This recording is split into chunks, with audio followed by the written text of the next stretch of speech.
உண்மையிலேயே இந்த பிரச்சனை வந்து ஈஸ்டர் சண்டே தாக்குதலுக்கு பிறகுதான் ஆரம்பித்தது. ஈஸ்டர் சண்டே தாக்குதல், அது பிறகு உங்களுக்கு தெரியும் கொரோனா பெருந்தொற்று வந்தது. அது பிறகு பொருளாதார நெருக்கடி வந்தது, ஆட்சி மாற்றம் வந்தது. பிறகு ஐஎம்எஃப் வந்த பிறகு மிகப்பெரிய அளவில் மக்கள் மீது சுமைகளும் அதிகரிக்கப்பட்டன, கட்டணங்கள் அதிகரிக்கப்பட்டன, வரிகள் அதிகரிக்கப்பட்டன.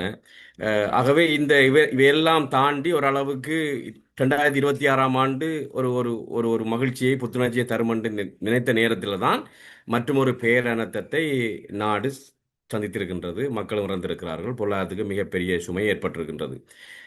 இந்த நிலையில தான் இப்பொழுது அரசாங்கம் கடந்த வரவு செலவு திட்டத்தில் ஒதுக்கப்பட்ட நிதிகளை ஒரு துறைக்கு ஒதுக்கப்பட்ட நிதியை இன்னொரு துறைக்கு மாற்ற வேண்டிய கட்டத்துக்கு அரசாங்கம் தள்ளப்பட்டிருக்கின்றது. சில திட்டங்களை காலதாமதப்படுத்த வேண்டிய தேவை ஏற்பட்டிருக்கின்றது. அதே நேரம் உலகளாவிய ரீதியில் ஏற்படுற மாற்றங்கள், அது இராணுவ ரீதியான மாற்றங்களாக இருக்கலாம், அரசியல் ரீதியான மாற்றங்கள், பொருளாதார ரீதியான மாற்றங்களையும் அரசாங்கம் எதிர்கொள்ள வேண்டிய இக்கட்டான நிலையில் இருக்கின்றது. இந்த கட்டத்தில் தான் 2025 எங்களை விட்டு விடைபெறுகின்றது. 2026 எங்களை நோக்கி வந்து கொண்டிருக்கின்றது. ஆகவே மிகப்பெரிய சவால்கள் உருவாகியிருக்கின்றன.